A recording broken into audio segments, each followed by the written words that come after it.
Good morning, angels. So, I was going to post every day throughout this homeless journey to let you guys know what was going on and have this be a learning experience because, you know, I have been advocating for sexual violence and, supporting and advocating for homeless and addiction and all that. And, you know, I, somebody mentioned to me that I don't share my own story, or at least not enough. And I never realized that. And if you want me to share more about my experience, absolutely. I have no problem with that. Um, but I've just been trying to keep my channel upbeat and positive. But it's important that you know that, you know, everybody that goes through this goes through downfalls. Um, and I am no exception. I told you about the trauma and abuse that my little boy and I have suffered last year. That's why I lost my job and we got behind and why we ended up getting evicted. No help from the police, no help from the landlord who has made things 1,000 times worse. Um, we got Children's Aid involved to help.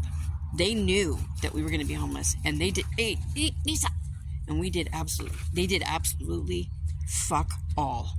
Like, I mean, nothing. No help whatsoever.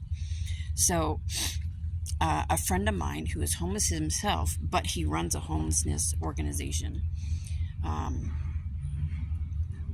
he tried to set up in this camper, which, okay, first we were going to go to this camper, but supposedly it fell through. But so he said the only thing that we can do is we can set you guys up in a tent out in the forest where it's not really close to anybody and you guys would be safe. And it'd be close to the bus, so because I don't have a car anymore. So I was absolutely petrified. I didn't know what I was going to do. I thought I was going to have to sell or just get rid of all my stuff, everything that we have just accumulated over the years. But then a friend of mine offered to let us stay with him temporarily, which is where I'm at now. But the only issue is he has a dog and I have a dog. Now, our 3 cats are not an issue. He said that the dog probably won't mind them. They can just hang out in his room. But because his dog is a smaller dog, I don't know the name of it, but it's kind of like not a poodle, but kind of like that. And they're both alphas. So I brought Nisa over, and just sniffing at the door, he started to growl. Nisa didn't, but his dog started to growl at me. So I don't know how that's going to go over. So I'm going to wait for him to come home because you need 2 people to introduce dogs. And I just don't want to chance it, especially because Nisa's so strong. And I don't know his dog well enough. So we're just going to wait till he comes home and then try to introduce them. So, but we got here over an hour ago. Sorry for this, son. And I'm still stuck outside because Nisa will not let me out of his sight. I had to leave him in the apartment alone last night. He did not like that. He was very mad at me when I got back to the apartment. So I brought what I need. Most of my stuff is still in the apartment. We were supposed to be out today by 8:30.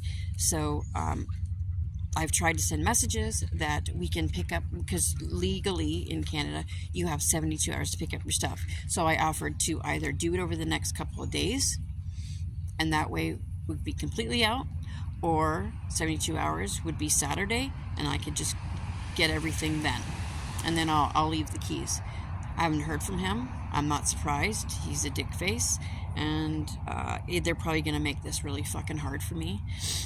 But needless to say, so we're here. I mean, the good thing, I don't know how to turn this around, so hopefully you can see it. Like, it's, at least here, Nisa has a yard. So he's kind of in a field day right now. Hopefully you saw that okay. So he's got a lot of space. I'm hoping to move in. I'm going to look at a 2-bedroom today at 5. A friend of mine is going to help us get into this place, and then I'm just going to pay him back. I mean, I still have my monthly income, but not enough to cover it. So he's going to cover the rest, and then I'll pay him back. Um, so I mean, it's getting there. It's just it's not till the 1st. So in the meantime, we're kind of stuck here. We're gonna put all our stuff in his storage unit over here. I'm just the only issue now are the dogs, and I wouldn't even mind. I won't leave Lisa out here all night. I have his crate. I can bring the crate in, but he won't even let me out of his sight. So I can't even go in the house. I can't bring the cats in the house. I can't bring my stuff in the house that I brought. So Aislin's in there right now playing on his Minecraft, and this fucking sucks. But you know what? At first, then this is completely normal. You know, I wanted to give up. I had some pretty seriously bad thoughts. I was the worst mother on the planet, betraying my child. But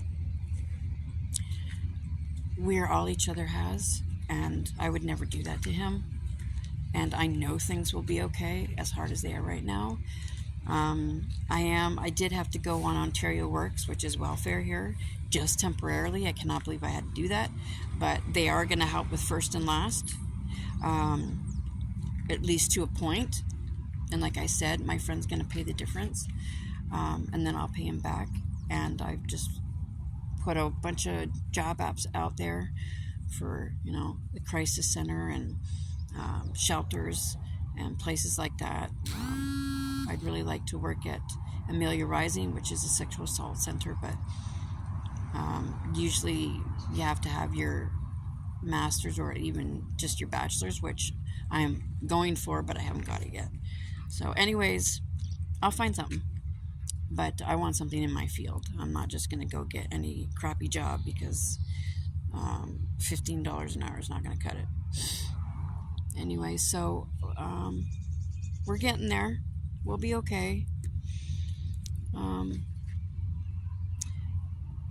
Now, I'm pretty knowledgeable about dogs and how to introduce them, but if there's any professionals out there and you have any tips or tricks on how to properly introduce 2 alpha dogs, especially one that's a little smaller than Nisa and more aggressive, like here's Nisa.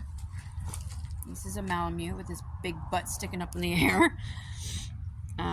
And the other dog's like half his size, probably smaller. He's like, I can't remember the name of it. He's like he kind of looks like a poodle, but he's short hair, and he got the curly tail. Anyways, so if you have any advice on how to do this transition, because I'm not leaving Nisa outside all night, and we can't go and get my big ass crate for him until the weekend. So I honestly don't know what we're gonna do. So any advice would be awesome. Okay, thanks so much, guys, and I'll keep you posted. Love y'all. Take care.